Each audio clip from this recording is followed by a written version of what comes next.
What's up, guys? I hope you're doing fine. Hope you're having an amazing Sunday with all of your people. First of all, I would like to introduce myself as usual. My name is Pepe Cuenca and I am a Spanish Grandmaster. And when I woke up this morning, I saw that a lot of action was going on in the Bangkok Open, where actually in the last round, two super strong Grandmasters were facing each other. Nigel Short was playing against Paco Vallejo. And I checked this game out and I saw it was a really interesting game and a crazy game. That's why I want to analyze this game today for you guys. I consider the game of the day with no doubt. And just fasten your seatbelts because we are gonna analyze some crazy stuff, and I hope you enjoy the game as much as I did. So let's just start with it. Nigel decided to go for e4. Paco replies with the Sicilian c5, knight f3, e6, and here Nigel Short plays b3. It's not, of course, one of the main lines, but it's still interesting. I also tried it in blitz and rapid games. I wasn't brave enough to try it in classical games. But if what you normally want is actually if black plays in the standard way, occupying the center with d5, this is actually what white is aiming for in this kind of positions. You just take on d5, e takes d5, bishop b5 check, for example. There are two options, knight c6 or bishop d7. Let's say bishop d7 takes, short castles, knight c6, rook e1 check. It's always nice to give a check, yeah. Bishop e7 and d4. And this is actually the kind of position that white is aiming for. There are many ideas. After knight f6, you can jump to e5. There's also some nice ideas with bishop a3, putting some pressure on the c5 pawn, putting some pressure on the e7 bishop that is already pinned. And yeah, this is pretty interesting position for white, and one that for sure Nigel would have loved to play in this game. This is why b6 is becoming very trendy in the last years. So the idea is rather simple. You want to develop your bishop via b7, putting your pressure on the e4 pawn. Yeah, there's we have to say that the best piece for white in this kind of line is of course will be the monster on b2. This little beautiful bishop that actually controls this long diagonal. Yeah. So bishop b2, bishop b7. Now knight c3. Knight c3 is more flexible than d3. Because after knight c3, you also have in your pocket the option of d4, yeah, and depending on the position. So knight c3, and here two options. One is knight c6, yeah, knight c6 is possible, but also a6 that was played in the game. Actually, you control the b5 square. Normally, you want to put your queen on c7, then you have to avoid this jump in many situations with knight b5, and also you want to expand your pawns with b5 if white decides to castle alongside, yeah. In this position, queen e2 was played. Of course, d4 looks to me like a natural move as well. But queen e2, it's also interesting. You wanna castle alongside and then maybe try to break in the center with d4 or try to attack in the king side with h4. Some moves like this. And we have to say that Nigel Short already played queen e2 in the same position with Malacato in 2013. So he knew what was going on actually in this position.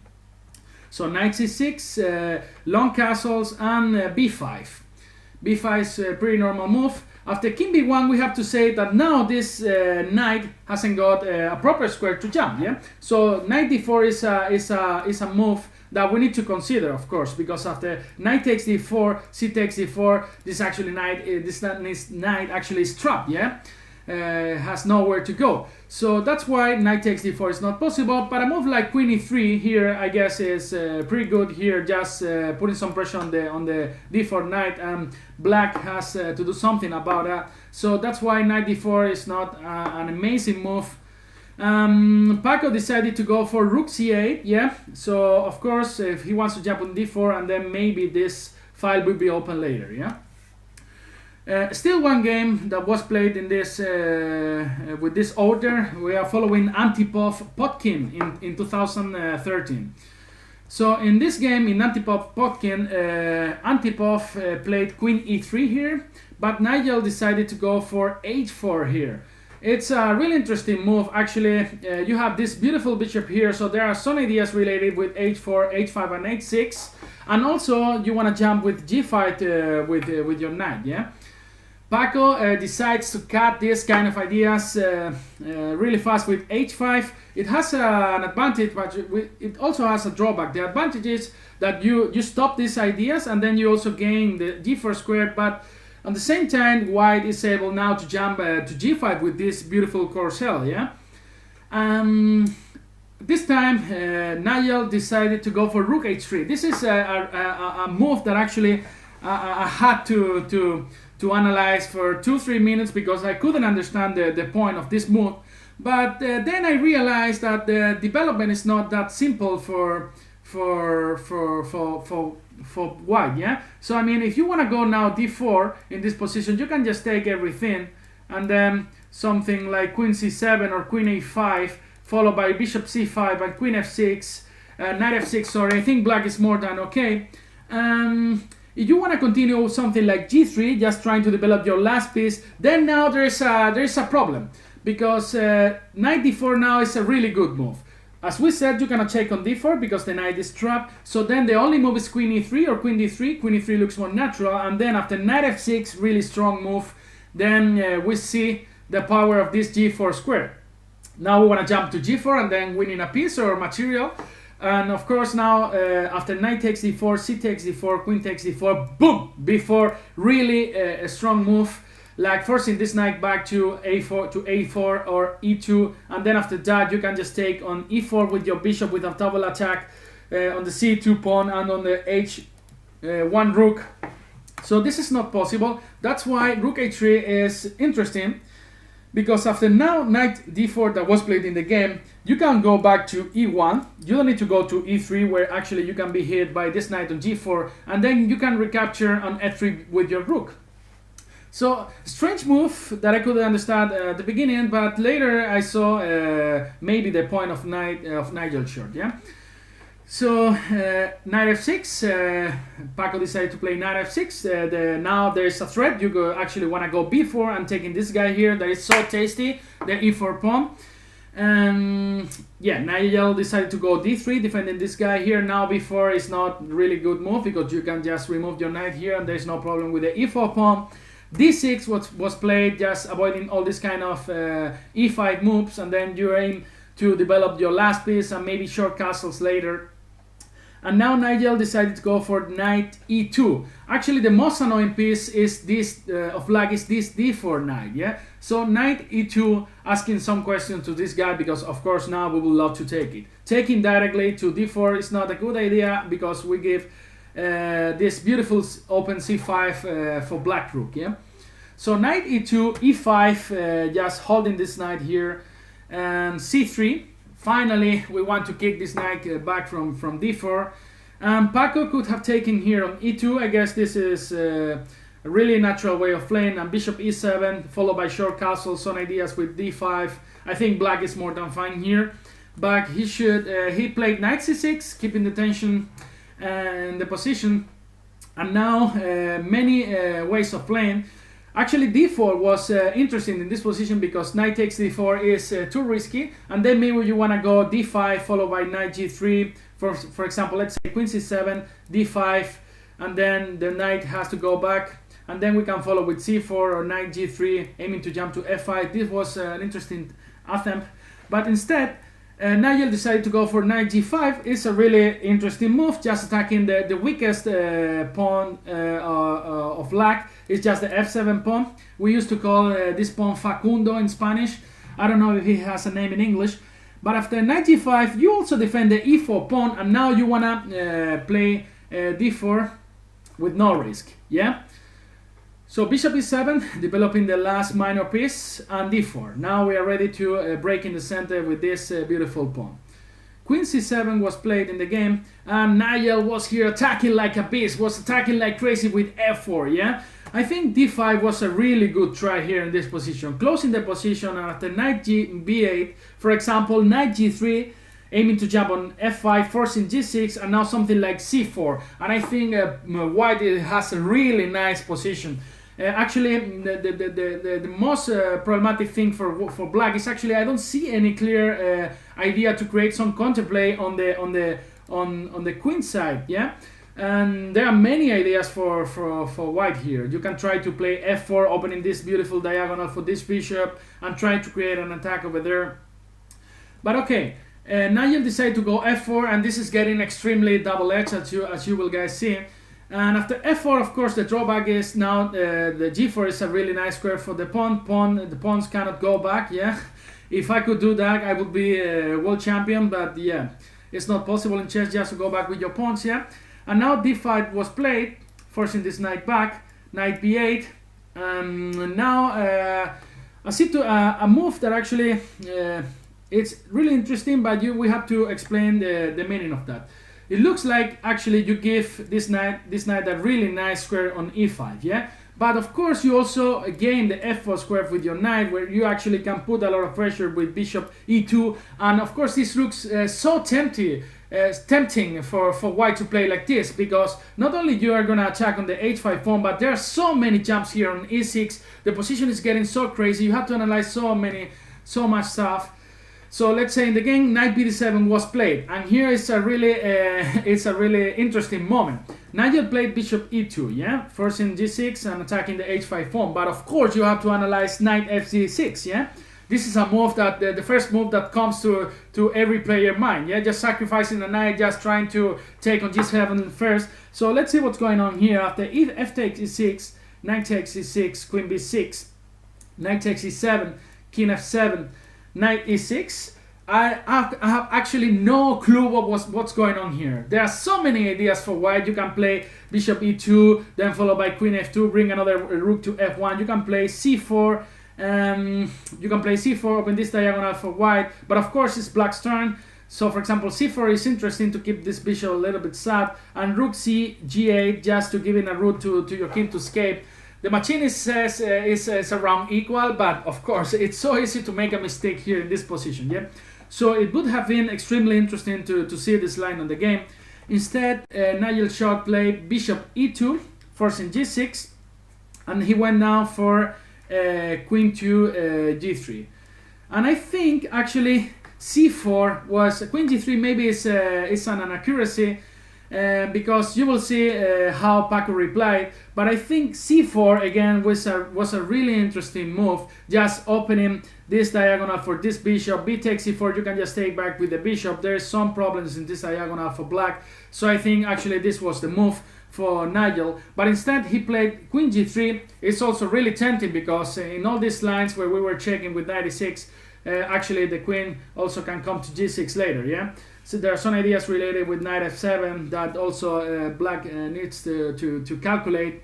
But then c4, really interesting move from Paco Vallejo, just avoiding this guy to be happy in the rest of the game. Now this diagonal will never be used by this bishop. There are some ideas related with knight c5, putting some pressure on the e4 pawn, on the b3, aiming to jump on d3. And if you want to avoid this, if you don't want to allow that as Nigel did, for example, playing b4, avoiding this knight coming to c5, then there is a lot of counterplay related with opening the a file and attacking the white's king, yeah.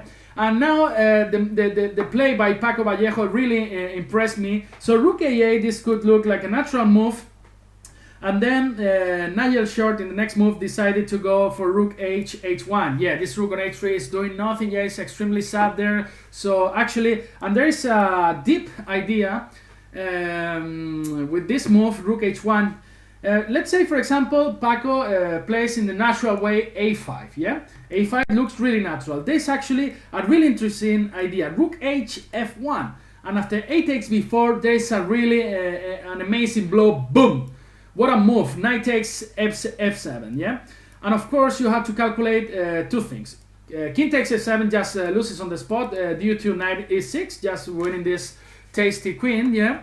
And after that's why when the rook is on f1, you force to capture here with the knight. You are forced to capture with the knight, and then of course this allows knight takes e6, rook g8, for example, and then, for example, bishop takes h5, and the position is extremely complicated. And Jim says it's much better for white, I guess, or around equal, but it looks really crazy. Yeah, there is an annoying ping here.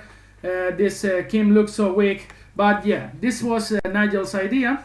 Instead, Paco played in a really prophylactic way that actually really impressed me. He played bishop c8. Not only so he doesn't want to go for the attack first. He first wants to control white's ideas. So after, let's say, after rook h f1, yeah, in this position, he went for knight f6. And now we see the point of bishop c8. Actually, this bishop controls the key square, the key e6 square, so these ideas are not possible anymore because the second knight will be captured with this bishop on c8. Then this knight f6, actually now after knight takes f7, we can just take with the king because this knight is in the middle of this rook and this king, so these ideas with knight e6 don't work anymore, yeah? So really interesting move, bishop c8 to go knight f6. Really interesting prophylactic play from Paco Vallejo. Nigel plays rook f2, just aiming to bring the other rook to f1, putting some pressure on the f6 knight. And again, another prophylactic move from Paco Vallejo, queen to d8, defending this knight. So now after rook f df1, now Paco has parried all white's threats, and then finally, it's time to create some counter-attack on the queen side. Boom, a5. This guy's coming to the action. Bishop c1, yeah. Nigel decides to find some more interesting diagonal for this bishop. For example, bishop b3 on b2 is just doing nothing. And as well, you have to defend this a2 pawn in the future. So for example, after bishop d1, this rook will defend the a2 pawn when this file is opened, yeah. And then some move that is a really human move from Paco Vallejo, rook a6, because there was a really crazy line suggested by the engine. I'm gonna show you guys. A takes b4, c takes b4, knight e4. Wow, really amazing move. After knight takes e4, the point is actually you can take on h4 and the queen. For example, after queen c3, you can just go even bishop f5 or take on f2 first. The position is much better for white, and the point is after queen knight takes e6, that looks like deviates the queen from the bishop on h4. You can actually take this guy here, and after queen takes h4, bishop e5. Wow, this is white's king is really in a lot of trouble. Let's say after king a2, for example, just rook a2. It's really an amazing move, and then queen takes b4 was winning for black, so white has to resign here. So, but instead, yeah, okay, of course this was really complicated. Rook a6 is a really human move, so now maybe you want to actually capture an e4, then this d6 pawn is defensive with your rook, yeah. But Nigel missed a really amazing shot here to turn the tables, because black position was a little bit better. But he had this amazing move, knight takes c7, and now it's working again. Let's see why. Yeah. So after king takes c7, f7, you can sacrifice another knight. Knight takes c6. The idea is after knight takes c6, this bishop comes to the action. Bishop takes bishop g5, and now if you want to pin your king, you can take everything on f6. You can take everything, rook takes f6, queen takes, rook takes, king takes, queen to g5 check, important move, king f7, and then bishop h5, yeah? And of course this pin is really annoying. You are forced to go rook g8 here in this position, and it looks like these two pawns are really dangerous, and white is much better, even though you have two rooks and one piece for the queen, yeah? But the king is really unsafe there. You have these two strong pawns just to push them, yeah. And the other variation was after king knight to g7, f7, sorry. You can take with your knight as well, of course. But after knight takes g6, for example, rook g8, you can actually take. You can sacrifice another exchange, bishop f6 and bishop h5, and again. Crazy position, pretty double-edged, but the engine says is much better for white. Actually, there is a simple idea here. You want to go queen f4, putting a lot of pressure on this f6 and f7 knight. It looks like white is much better. Instead, after rook a6, Nigel decided to go for bishop d1. Of course, if you don't see knight f7, bishop d1 is really natural, because now you want to defend the a2 pawn with more pieces, yeah? Alright, so Paco decided to go for bishop g4. I also like this move a lot. So now it can look a bit risky to castle short side because there are so many ideas related to taking on h5. Yeah, that's why bishop g4 first. So now after bishop c2, there are no more threats on h5. That's why now you are on time to castle short side. And at the end, finally, blacks has managed to complete development, and then will be able to create an attack on the queen side. Yeah. A3 was played by Nigel Short, reinforcing this b4 pawn, and after some moves like a takes b4, you can always take with the c pawn, and then this queen and the bishop on a3, they do a good job defending the a3 pawn. And again, another interesting play from Paco Vallejo in this position. So as you can see, these two knights are the most dangerous pieces from white side. So what Paco does is actually remove them from the board. He eliminated these pieces playing knight h7. Nigel played knight h3, and now bishop takes h3. So both knights are going to be eliminated from the board. G takes a3, knight takes g5, h takes g5. And now you can see that actually black's scheme is extremely solid there in this position. There are no open files, there are no breaks. g5 and h4, you cannot do anything with those pawns. The knight on e5 is extremely strong. And then queen a8, another interesting move, of course. Now this actually fixed this bishop to c1. It means that actually you cannot go bishop f4 because you have always to pay attention to this a takes b4 and then rook a3. So h4 was played, and an amazing maneuver from Paco again. This bishop is extremely sad here on e7, so now you wanna go rook e8 followed by bishop f8 and bishop b7, where this bishop will be actually a monster there. So bishop d1 was played, bishop f8, bishop e2, controlling the d3 square, and bishop g7. Yeah, so of course now black's position is a dream. Yeah, it's a dream. King c2 was played, and the last piece comes into play, rook e7. Not only defending Facundo pawn, defending f7 pawn, but also coming to a7, where actually you will be able to take on b4 and then on a3, sacrificing an exchange, but bringing too many pieces to the action. So Nigel didn't know what to do actually. This is really difficult position for white already. After a takes b4, c takes b4, rook a7. Now of course the next move is rook takes a3. Let's say if you do nothing, queen to g3, we can just take on a3, and then bishop takes, rook takes, attacking the queen, then queen a4 is coming, rook a2 is coming, everything is coming. This bishop is helping so much to the attack. So Nigel decided to go to rook f3, sacrificing an exchange at least to be able to hold the a3 pawn. That is very important. So after knight takes, rook takes, the last move played by Paco Vallejo, queen to e8, really interesting move, coming to the action, coming to e5. Yeah, and the next move will be queen a1, and actually white cannot do anything about that. Let's say in the game rook f4 was played, and yeah, actually Nigel resigned, because after queen e5, as you guys can see, queen a1 is coming, queen a2 is coming, rook a3 as well. So too many pieces attacking this little poor white king.